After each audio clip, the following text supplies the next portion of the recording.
A mulher nasce, cresce, estuda, se casa, se torna mãe, certo?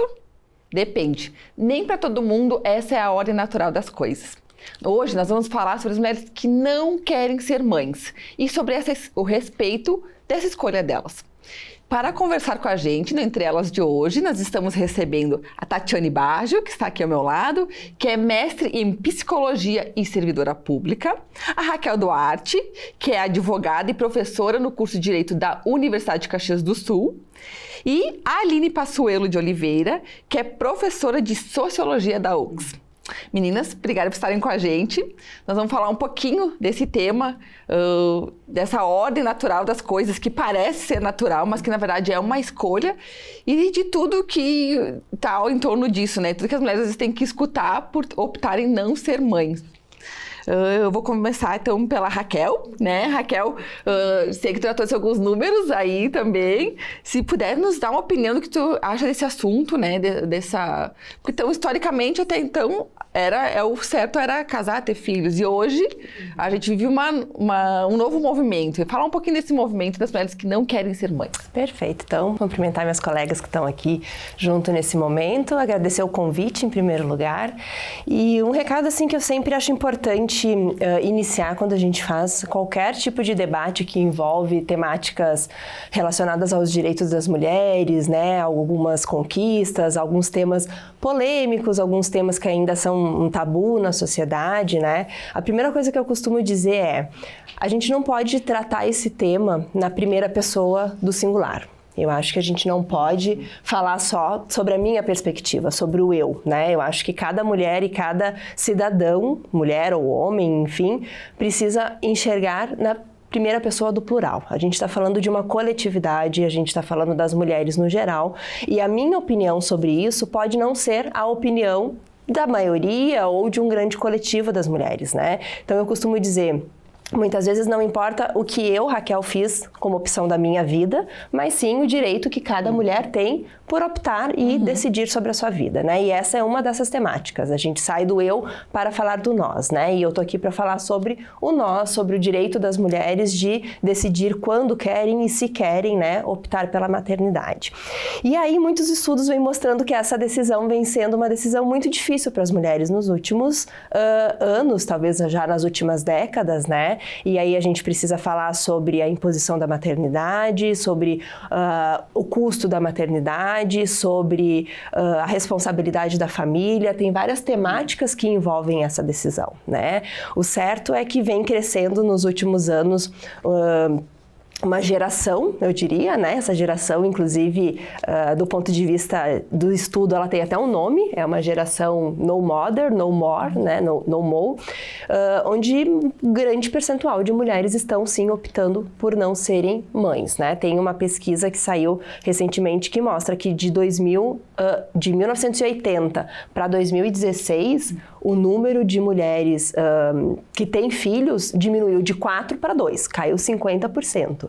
E se a gente for perguntar para as mulheres que têm intenção de ter filho, esse percentual é um percentual muito grande das que não querem ter filhos, né? Melhor dizendo. Então, no Brasil, cerca de 37% das mulheres dizem não querer ter filhos. Não significa que não terão, mas dizem não querer, né? Então, o debate da decisão precisa ser uma escolha, né? E ser debatido como uma possibilidade que muitas vezes não é visto e não é nem dado essa possibilidade para as mulheres, porque já tem uma cultura de imposição sobre essa decisão. Se fosse normal, natural. Né? Senão a gente já pensa normal, né? Isso. Tatiane, será que no futuro as mulheres vão ser mais bem compreendidas? Será que agora é um movimento que a gente está vivendo e no futuro vai ter uma aceitação por parte da sociedade das mulheres que não querem ser mães, seja por qual motivo for? Isso é uma boa pergunta. Bom, boa tarde a todos aqui. Então, é um tema que mobiliza bastante, né? Porque envolve vários fatores, né? Não é à toa que a gente está num debate interdisciplinar aqui, né? Direito, sociologia, né? Psicologia, o pessoal do jornalismo aí que chamou a gente, porque é um tema que envolve vários fatores, né? As questões políticas, econômicas, sociais, históricas, né? E historicamente a sociedade tende a ditar normas, né? De se viver, né? Como a mulher tem que se portar, o homem tem que se portar, o que é esperado, né? E é isso isso que a gente coloca como normal, né? O normal é seguir esta linha. O que sai da norma começa a ser questionado. Como assim tu tá questionando as nossas normas, né? Então a sociedade começa a entrar ali na discussão. E eu vejo que daqui para frente, cada vez mais com as redes sociais, com as mudanças que têm acontecido, não tem como nós parar esse movimento, né? Até porque as mulheres estão cada vez mais se empoderando de diversos espaços, né, políticos, né, e no trabalho. E a gente quer fazer essa discussão, né, e está se apropriando, né, desse direito aos nossos corpos, né, o direito de se inserir em diferentes espaços. O que é importante assim frisar, né, que esse conflito não existe só na sociedade e no coletivo, mas também para as mulheres individualmente, né? É um conflito que as mulheres também trazem para os psicólogos e psicólogas, né, para nós, de que para elas não é tão tranquilo tomar essa decisão, que mesmo quando elas dizem eu não quero, estou ciente desta escolha, ainda é difícil. Porque ela traz uma bagagem da geração familiar, né, das avós, das mães, no seu inconsciente, né, na sua vida, na sua história. E existe uma questão atual que diz, não, se tu não quiser, tu pode não ser mãe, ok. Não existe mais aquela cobrança que uma vez tinha da família, né? E há esse conflito interno. Então, existe um sofrimento, muitas vezes, para as mulheres, quando elas escolhem, mesmo que aquela decisão seja, né, uma decisão tomada e que não há dúvida, né? Então é importante falar que é um conflito por conta dessas questões históricas e familiares, né, e que ainda estão presentes, né? E que a gente tem que falar bastante desse tema para ir desconstruindo. É verdade. Né? Essa é a intenção de estarmos aqui hoje para falar disso. De tentar compreender também, e até porque às vezes acredito que as mulheres se sentem incompreendidas, ou até, sei lá, parece que não são moralmente aceitas, porque não sei, eu vou pedir para a Aline, que também, se tu puder falar do teu caso, Aline, que não tem filhos, né? Se tu não se importar de trazer o teu caso pessoal de falar um pouquinho disso, da tua história, de como tu vê isso, né? Eu vou falar bem a partir do ponto de vista da sociologia, né? Que tudo isso que a gente tem como normal, isso é construção social. Então, assim, naturalmente as mulheres são mais afetivas? Não. Uma sociedade foi construída em cima dessa afetividade, porque para as mulheres sempre o espaço privado era o espaço de atuação, porque o espaço público sempre foi masculino. Se a gente pensa no caso da política, não é por acaso que a gente ainda está num embate para equilibrar, né, os gêneros dentro, por exemplo, das câmaras, ou do Congresso Nacional e do Senado. Né? Por exemplo, o banheiro no plenário do Senado, o banheiro feminino, foi construído há pouquíssimos anos, porque nem se cogitava que uma mulher poderia ser senadora. As mulheres senadoras, as primeiras, tinham que sair do plenário, tinham que ir para o seu gabinete para usar o banheiro e voltar. E tudo isso é construção social. E algo que eu acho que é muito importante, né, para a gente pensar, é que quem são as mulheres, né, que podem fazer essa escolha. Porque num país altamente desigual como o Brasil, não é para todas as classes sociais que essa opinião, essa vontade, ela é aceita pelos pares, ela é respeitada. Então, também, né, o Brasil é um país, né, que ele está envelhecendo, né, então a taxa de natalidade tem diminuído, né, e a taxa de longevidade aumentado. Verdade. Mas especialmente a gente precisa pensar nessa intersecção, principalmente entre raça e classe social. Quem são as mulheres que podem dizer, me sustento, ou quero ter um companheiro ou uma companheira, mas não quero ter um filho, né? Porque tem uma desigualdade de classe muito importante aí, né? Tem mulheres que é tão natural que elas vão ser mães que elas não, né, nem têm a possibilidade de refletir a respeito disso. E isso também tem desdobramentos que são muito importantes, né? Muitas vezes, quando acontece alguma questão, né, de gravidade variável, a sociedade vai dizer, por que quis ser mãe? Por que foi ter filho para isso, para passar necessidade? Essa pessoa teve essa opção? Não, porque a sociedade não dá essa opção, mas depois, na hora de culpabilizar, mais uma vez as mulheres, né, são colocadas, né, nesse lugar da culpa, se a gente pensar, né, Raquel, sobre a questão das mulheres no sistema prisional, é muito isso. as mulheres que estão no sistema prisional, elas são tão visitadas quanto os homens não são. Elas têm o direito de estar com as suas crianças? Não têm, por um período muito restrito. Então, essa culpabilização de tudo que é, né, do gênero da mulher por si, né, do gênero feminino, ela sempre o peso ele é bem maior. E os desdobramentos e os julgamentos são muito mais a longo prazo do que, né, se a gente fosse pensar para outras questões, né? É legal trazer isso da culpa da mulher, porque a mulher sempre é culpada. Por quê? Por que isso? Porque da educação, né? A questão de ter filho, a questão de não ter filho, sempre a mulher é culpada, como se a gente às vezes não tivesse outra saída, né? E realmente a gente fica sem saída às vezes. Bom, eu também trouxe algumas frases que eu queria que vocês comentassem, do que as mulheres escutam quando contam que não querem ter filhos, tá? Daí vamos comentar essas frases. Vamos supor, alguém chega. Quando você vai ter filho? Não, eu não vou ter filhos. Que elas mais escutam. Como não? Ou, tipo, por que você não vai ter filho? Você é egoísta. Porque eles associam isso com o egoísmo. Por que faz essa associação com o egoísmo? Porque filho é para preencher algum vazio? Como é que... né? É interessante, né, esse julgamento de valor, né, vem um julgamento aí.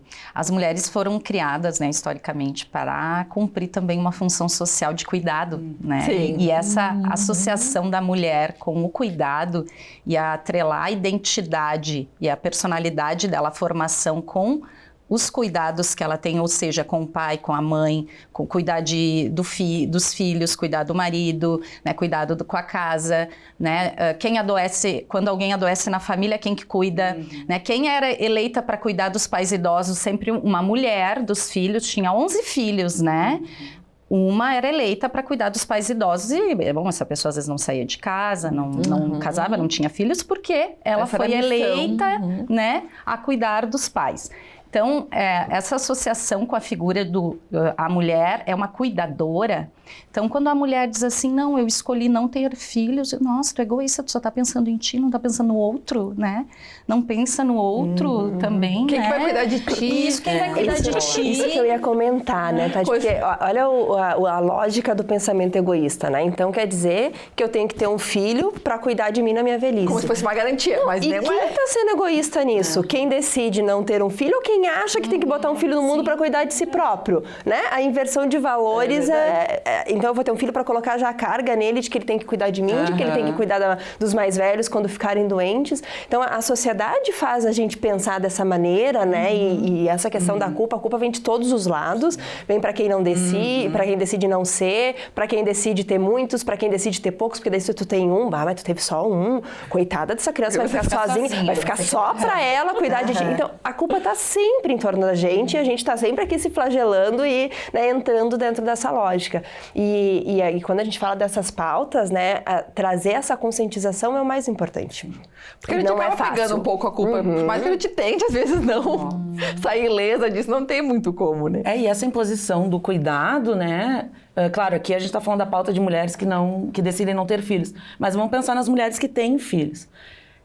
O que é vendido para nós? Aqui vai ser tudo muito intuitivo, quando nascer tu vai amar, tu vai saber fazer tudo. Só que isso sempre foi uma falácia. E as mulheres sempre, né, deixaram muito dentro delas essa inadequação de pensar, todo mundo consegue e eu. E isso não é uma verdade, é porque a mulher que decide que vai ser mãe, ela vai passar por todas essas questões e dúvidas, porque essa ideia de que, não, é muito instintivo, não vou ter dúvidas, vou achar que eu estou sempre certa, isso aí nunca foi verdadeiro, né? O que a gente não tinha era espaço para que as mulheres pudessem também colocar as suas dúvidas, as suas frustrações, né? E sempre foi vendido isso, não, mãe é perfeita, mãe vai saber. E daí, quando tu não sabe, é inadequada, né? A gente não coloca essa inadequação na estrutura, a gente coloca na gente. Sou eu o problema, então nem vou contar, porque minha amiga vai pensar que eu não sei cuidar do bebê, né? Você não consegue muito solitário. Sim, é solitário, porque não consegue conversar e normalizar esses sentimentos que as pessoas têm, né? Exato. E o amor é uma construção, então muita gente romantiza a maternidade e ela é linda, mas ela também tem seus percalços, né? Outra frase que as mulheres escutam quando falam que não vai ter filhos. Você não é apaixonada o suficiente. Como se filho fosse prova de amor, assim. Você não gosta o suficiente do seu marido, por isso que tu não quer ter filho com ele. É porque quando tu encontrar alguém, tu vai querer. Isso, quando tu encontrar alguém que tu gosta. Tu vai... isso é muito comum também, né? Ou até de achar que a felicidade só existe com a maternidade, exatamente. né? A mulher só é feliz. A próxima. Antecipei. Você só vai ser feliz de verdade quando for mãe, como se fosse garantia de felicidade. Sim, quando não é, exato. né? O conceito de felicidade ele é um conceito muito distinto. Bom, há séculos é discutido, né? A gente pode pegar lá Aristóteles para falar de felicidade e vir. E cada um vai ter um conceito, vai ter uma sensação diferente, vai ter uma necessidade diferente para ser feliz. E para alguns, sim, a maternidade vai ser a felicidade maior e é o desejo maior. E tomara que quem tem esse desejo, né, tenha e possa exercer a sua maternidade com a maior tranquilidade possível. Mas vários cenários acontecem na realidade das famílias e das mulheres, né? E a gente precisa observar todos essas realidades que existem nas composições familiares hoje, inclusive, né? Sim. E do próprio conceito do que é um filho, do que é... Sim, é para não se frustrar, né? Achando que a felicidade é você ter um filho, tem um filho para ser feliz e não é isso, né? Sozinha feliz, a gente já falou. Você só vai descobrir o verdadeiro amor quando for mãe, como se o verdadeiro amor, né? Você vai descobrir quando for mãe, não tem.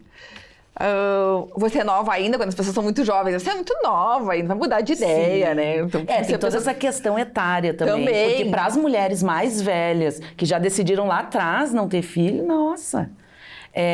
se ainda é muito comum esse tipo de comentário e tu ouvir coisas, né? Mas imagina para mulheres de outras gerações que decidiram não ter. Sim. Né? Elas seguem, parece o resto da vida sendo cobradas por aquilo, sim, né? Exatamente. Até e aí fica uma distorção até do olhar para essa mulher. Porque daí é como se ela não gostasse de criança, é como se ela fosse uma mulher amarga e ela simplesmente optou por ela não ter filhos. Sim. Normalmente, ela tem outras crianças. Isso, ela tem outras crianças que ela ama na relação da vida dela, da família dela. Ela optou por não ter. Mas a gente já vê, nossa, ela não teve, deve ser uma mulher amarga, né? Sim, fica com essa impressão, né? Uma construção de uma imagem de uma pessoa amarga, enfim.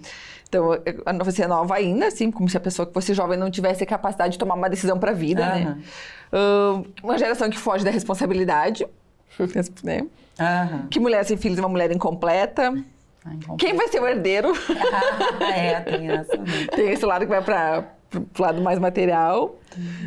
Você vai se arrepender? Não vai deixar nada? Né? Qual o seu legado? Qual vai ser seu legado? Que não tem aquela, né? Tem que ter um filho, escrever um livro, plantar uma árvore, né? Então não vai deixar nada, não vai plantar uma árvore, não vai ter um filho. E a mulher nasceu para ser mãe, né? Dizem que é o que mais... no destino dela, né? Sim, tá no destino, então... No destino. E eu acho que outro aspecto que também é muito importante, pensando na realidade brasileira, é que o Brasil, por conta dessa desigualdade, por conta desse racismo estrutural também, ele é o país que é campeão em mulheres chefiando famílias. E aí, né, também a gente está num outro momento de construção e entendimento do que é a paternidade, que paternidade não é ajuda, né, que é divisão de tarefas também entre adultos, né, com casa, filhos. Mas a gente tem um grande contingente de mulheres, principalmente mulheres de camadas mais vulneráveis, que são as chefes da família. Então, elas são responsáveis por tudo dentro daquele núcleo. Então, né, pensa que para alguma menina, uma jovem de alguma, né, que enfrentou durante a vida uma situação, a mãe, chefe de família, ou uma vizinha, ou sempre conheceu. Bom, para ela, de repente, essa decisão é que vai fazer sentido, porque ela vê também o tamanho das dificuldades que aquele contexto podem trazer. Então, vem de vários lugares, né, também, esse novo entendimento sobre a identidade, né, dessa construção de identidade para além, né, da maternidade. Então, ainda mais no contexto brasileiro, isso ainda é muito mais grave, né, da gente pensar. E também, muitas vezes, de opinar, né? Porque as pessoas também gostam, né? Porque muitas pessoas, decidem não ter filhos. Por exemplo, eu decidi não ter filhos. Só que a gente nunca sabe por que a pessoa não teve, né? Sim. E a gente vê pessoas que, na maioria das vezes, né? Porque se tivesse intimidade suficiente, de repente saberiam por que aquela pessoa não tem filho. E a gente vê pessoas em sofrimento, mulheres tentando engravidar e que não conseguem. Muito. Né? Outras mais questões, hoje em dia. Né? Também, eu acho que é uma... Também, enquanto sociedade, a gente precisa amadurecer essas outras vias, né? Por exemplo, a adoção. A adoção é maternidade, como qualquer outra, né? Então, são muitas as questões, né? E o que a gente vê é, geralmente... como as mulheres que não querem ter filhos, mas também com as que têm, e principalmente eu vejo isso com as grávidas, das pessoas sendo muito invasivas e fazendo perguntas, vê uma grávida, põe a mão na barriga, sabe? Bom, é o direito, mais uma vez, é uma autodeterminação sobre os seus corpos, né? Tipo, sabe? Tem que ter um limite, né, também dessa interferência, né? É uma invasão, muitas vezes. É uma invasão da privacidade da pessoa. Se a pessoa quiser falar contigo sobre isso, ela vai falar. Exato. Então você vai encher de opinião ou pergunta a pessoa, né? Mas para ver como essa invasão, né, que ocorre, não é percebido como estou invadindo, né? O corpo da mulher, então eu posso tocar na barriga, eu posso falar disso como se eu tivesse o direito de falar, decidir por ela, né? Eu posso tocar no bebê, que é outra coisa que não é a pessoa com o bebê, vem alguém já... Porque historicamente, né, a gente quer queimar as mulheres, vamos queimar, porque tem que acabar com os corpos delas, né? Essa questão do corpo, né, porque o corpo é presença, né, e a sociedade sempre tentando ditar as normas sobre o corpo, né? Na Bíblia elas eram apedrejadas, qualquer coisa eu também ser apedrejadas, umas lá na Idade Média eram queimadas. Agora, inclusive, recente, em março, que foi instituída a nova lei da laqueadura, né? Onde esse o homem... é o tema do próximo bloco. Do próximo, então eu vou deixar para o próximo. Mas eu pensei, 2023, e nós estamos, então, fazendo uma lei que tira, então, ali a questão do homem para que ele autorize a mulher a fazer uma laqueadura.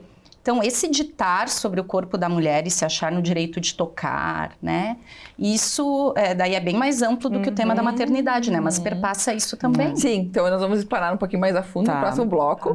A gente já volta já. Você que está com a gente, não saia daí, é bem rapidinho, já estamos de volta.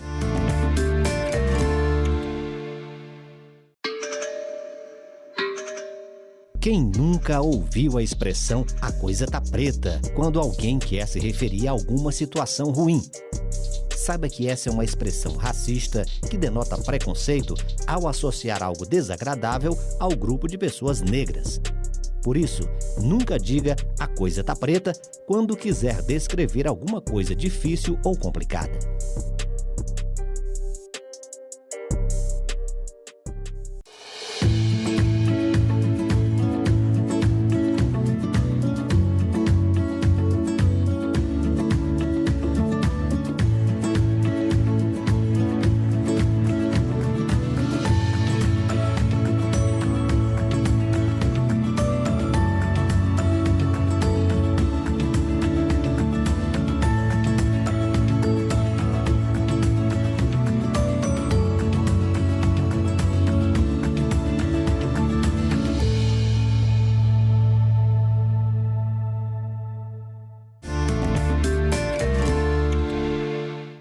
De volta com o programa Entre Elas, hoje tema falando sobre não ser mãe, uma escolha possível. Então nós estamos aqui com a Tatiane, a Raquel e a Aline, e nós estávamos falando, né, Tati, já vou voltar falando com você sobre a lei da laqueadura, que é uma lei nova, que é a lei 14.443 de 2022, que é um avanço nas garantias dos direitos sexuais e reprodutivos, né? A gente pode falar um pouquinho do que muda essa lei, que ela mudou bastante coisa, na verdade, né? Ela entrou em vigor em março desse ano, né? Tá. Tu quer falar um pouquinho das mudanças? Pode ser. Então, eu fiz por muito tempo avaliação pelo SUS, né, para a laqueadura, né? E sempre no atendimento as mulheres me questionavam, né? Por que precisa assinatura do marido mesmo, né? Eu digo, olha, é uma boa pergunta, né? Algo que a gente tem que questionar, né? E até então, sempre em todas as avaliações nós fazíamos esse atendimento. Às vezes os homens vinham junto e assinavam, às vezes não, né? Ah, o meu marido viaja, ele vai demorar para voltar para poder assinar, ou eu vou ter que ir lá ter essa conversa com ele, mas ele disse que só a palavra, eu dizendo que ele aceita, não serve, não, ele tem que vir ou ele tem que assinar. Então, isso realmente era um incômodo. E agora, né, em 2023, então, que saiu essa obrigatoriedade, né, que o homem, enfim, o companheiro tenha que autorizar, né, que era uma autorização, né, a mulher assinou, mas não era o suficiente. Então, a mulher, então, por si, né, ela pode ir buscar, né, no SUS um encaminhamento e ela não precisa mais pedir autorização de ninguém, né. E o que muda lá, então? Diminuiu de 25 para 21 anos, né.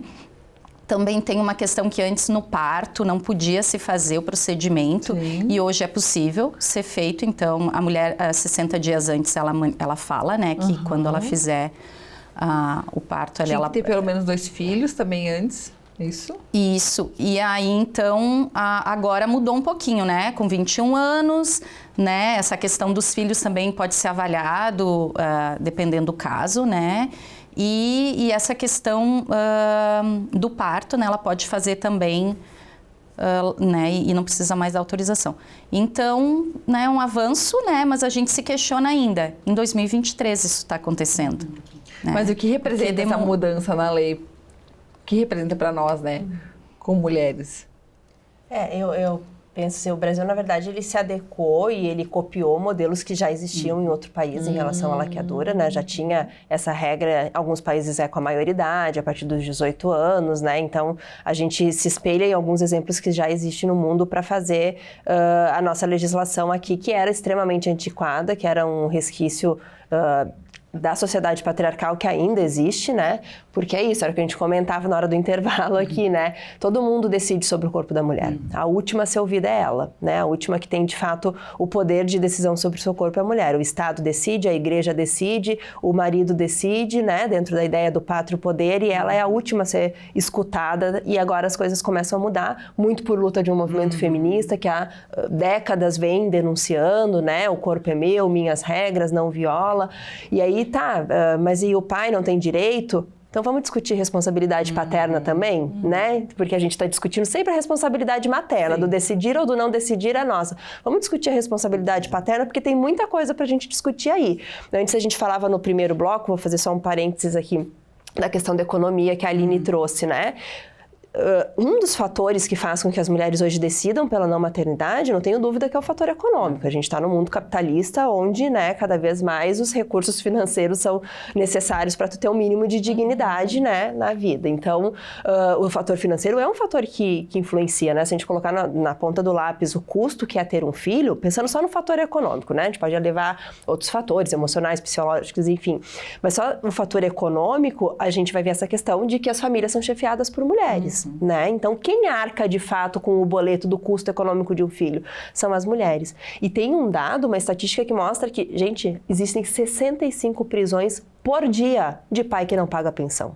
São 65 por dia no país efetivado, sabe? Então vamos falar sobre isso também, né? Sobre e os homens optam por ser pai, mas a responsabilidade de ser pai não existe. A das mulheres, a partir do momento que elas são mães, salvo raras exceções, está ali, né? Então, isso também é importante e também pesa na decisão, né? Eu acho que tudo está junto. E falando sobre a laqueadura, são fatores que fazem, né, com que as mulheres desde cedo pensem e tenham o direito de pensar, porque é isso que a gente está falando hoje. Você tem o direito de decidir, você tem o direito de pensar, porque não é algo natural, não é algo que nasceu menina vai ter que ter uma relação com um homem para começar, porque a gente está falando de relações amorosas também, né? A partir do momento que tu opta pela maternidade, tu está falando de um tipo de relação, uma relação heteronormativa, heterossexual, enfim. E aí agora a gente começa a dizer que não é uma escolha natural, ela pode optar por ele e outras formas de família, desde a adoção, inclusive, né, que é um ato extremamente amoroso e de uma constituição materna também, né. E já que a gente está falando da laqueadura, a gente pode falar dos métodos contraceptivos também, porque a laqueadura não deixa de ser um método contraceptivo, né? Então, começou um tempo atrás ali com o uso da pílula, que foi o primeiro movimento, né, mas não era assim definitivo, né? Então, ali um tempo atrás, a gente sabe, né, a data, né, quando começou o uso da pílula. Foi na década de 60, né? 60, então começou ali. E já foi o início, né, dessa coisa de a mulher não ser mãe, né, ou ser, em outro momento. Então, vamos falar dos métodos contraceptivos que existem aí, né, que são para as mulheres, existem para as mulheres, a gente não vê método contraceptivo para homens, né, ainda. Acho que a vasectomia, né, que é mais conhecido, assim. E o preservativo, né, que também em todos os postos de saúde tem, gratuitamente, tem o preservativo masculino e o feminino também, né. E pelo SUS, então, como eu trabalho, né, na área da saúde mental, né, e a gente vê que, às vezes, a gente pensa, todo mundo já sabe, já conhece os métodos, e não é assim, né. Então, até é importante para informação, assim, né, o que a gente tem pelo SUS hoje, né. Além da laqueadura vasectomia, que pode ser encaminhado, tem o DIU de cobre, né? Que o SUS fornece. Fornece, né? Então, se busca pelas unidades básicas de saúde, né? É feito toda a questão do planejamento familiar, né? Que é um programa que existe do Ministério da Saúde, então isso as unidades básicas de saúde conhecem, né? Existe toda uma série de informações ali importantes sobre isso e que a família, né? A mulher, o homem, quem quiser essa informação pode buscar e optar, né? Pelo método que se encaixa melhor para si, né? Que acha que é melhor para o seu planejamento. Então, tem o DIU, né? Tem aí o preservativo que a gente já falou, Sim, a pílula. E tem o preservativo é super eficiente também. tem a injeção que é a cada 2 meses. Então, pelo SUS. Tudo pelo SUS. Nossa, que legal. Então, tem aí alternativas, né? E quanto mais a gente fala disso também nas escolas, né? Em diferentes espaços, né? Para que essa informação chegue, né? A Aline falou uma coisa bem importante, que é a questão do acesso, né? Que a gente acha que, mas todo mundo já sabe que tem. E não... Né? Não é algo que chega a todas essas informações, né? Exato. Não, e se pensar também no preservativo, que geralmente o foco, né, também é o anticoncepcional ou, né, o contraceptivo. Mas quando a gente fala de preservativo, a gente não está falando só de gravidez, a gente está falando das infecções, né, sexualmente transmissíveis, que no Brasil, e especialmente no Rio Grande do Sul, a gente tem ainda cifras muito altas, né, de casos de HIV, de casos de sífilis, né, que também tem tratamento, né, no serviço público. Então, são todas essas questões. E outra questão que também é bem importante é pensar, né, nessa historicidade, então, dos movimentos feministas, né, claro, a conquista da pílula lá na década de 60, né, que é uma conquista do feminismo, né, liberal, que era, né, exatamente para propiciar que as mulheres pudessem acessar o mercado de trabalho de uma forma mais tranquila, né, que pudessem, né, justificar a sua estada, né, no trabalho, mas também a gente tem que levar em consideração que existem diferentes grupos de mulheres e diferentes feminismos. Então tem questões, obviamente a primeira questão lá atrás era a questão do voto, era o direito político, né, e mais uma vez, os direitos eles não caem do céu, né? A gente sempre tem que entender qual o movimento, quem se articulou durante tanto tempo para conquistar esses direitos. Não é o Estado que diz, olha, eu acho que essas mulheres... vou conceder isso. Elas merecem voto. Não, gente. Então, a conquista da pílula anticoncepcional ela é importantíssima em determinado momento histórico, mas agora eu acho que a gente já está num debate, que é um debate muito mais... avançado, primeiro, sobre também consequências, né, da ingestão de hormônios e, né, consequências para o corpo feminino e também outras questões, inclusive, né, já tem várias pesquisas que demonstram, né, que determinados anticoncepcionais também, de uma forma mais expressiva ou menos expressiva, eles também são responsáveis pelo controle dos corpos femininos, né? Por colocar as mulheres, né, nessa perspectiva de uma medicalização. Quem está medicalizado, está de alguma forma anestesiado, não busca seus direitos, né? Então a gente, claro, importantíssimo anticoncepcional, mas agora o nosso momento também é de, com mais opções, poder fazer as escolhas, né? Será que eu vou ingerir? Será que eu vou usar um implante? E acesso a essas escolhas, né? Exato, exato. E também é fundamental isso que a Tati falou, né? Sobre a questão das escolas, né? Porque a gente parte de um pressuposto, que daí é cada um de nós, a partir do lugar que enxerga a sociedade, a gente tem como óbvio, óbvio que todo mundo sabe. Não, gente, a gente tem que falar sobre essas coisas, né? Muitas vezes, quando a gente vai fazer esse tipo de trabalho de educação em direitos, a gente se dá conta como a gente tem que avançar em várias temáticas, não só da questão da saúde reprodutiva, né? Então, eu acho que é importantíssimo que a gente converse, né? Conversar, falar de novo, falar mais uma vez. Com as crianças, com os adolescentes, né? Porque existe o tabu de falar dessas questões, né? Ainda existe, né? Então... e do direito aos corpos, né? Das crianças desde pequenas saberem, né, o que pode, o que não pode, né, das famílias conversarem com essas crianças, porque muitas vezes o que a gente vai observar são casos, assim, ciclos de violência em âmbito familiar ou, né, em determinado grupo social que se propagam e se disseminam, por quê? Porque as coisas não são faladas, né? Isso é fundamental. Ali nos trouxe também sobre o mercado de trabalho, né? Então, assim, a sociedade cobra das mulheres que tenham filhos, mas quando a mulher tem filho, a primeira coisa é a mulher ser demitida. Então, a sociedade cobra filho das mães, mas demite e desampara as mães, né? Então, que sociedade é essa, né? Meio contraditória a coisa. E ainda se escuta que... eu escuto de mulheres que foram em entrevista e que veio a pergunta se tem filhos e na hora a pessoa já disse, não é para uma vaga para alguém que não tem filhos. Porque o empregador falou, né, que as mulheres que têm filhos daí vão ter que faltar para levar o filho no médico. Ainda se escuta isso, né? Como se as mulheres, os homens, enfim, ou, né, não podem cuidar nem da saúde, né? Tu tem que ser uma máquina que produz, que não tem vida lá fora, né? Que vive exclusivamente para o trabalho. E muitas mulheres, às vezes, também assumem esse papel, né? De, bom, agora eu tenho que trabalhar, agora eu tenho que estudar, agora não cabe um filho na minha vida. Também vai fazendo essas ponderações quando vai escutando essas questões, né? De ter ou não ter filhos, porque vai vendo essas barreiras, né?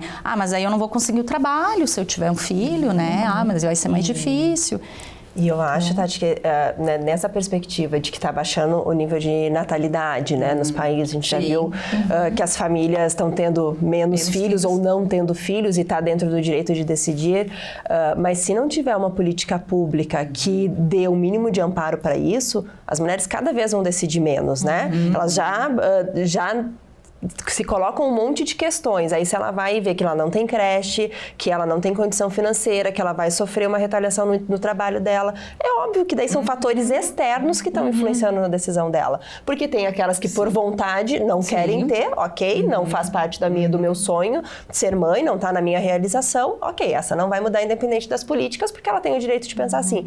Agora, esses fatores externos que a gente está falando, do pai que abandona, do Estado que não dá uma creche, do empregador que, embora a lei diga que todo mundo tem salário igual, que não pode ter discriminação na hora de contratar, nossa lei é maravilhosa nesse ponto, né? Mas se não mudar esses reflexos na sociedade, cada vez vai ter menos mulheres engravidando, sim. Porque nós somos as principais... as consequências estão principalmente, né, até tem uma amiga minha, só para contar um relato, né? Ela saiu para estudar fora do país e deixou os filhos com os pais. E aí todo mundo pergunta para ela o quê? Mas tu não sofreu de ficar esse tempo todo longe da tua filha?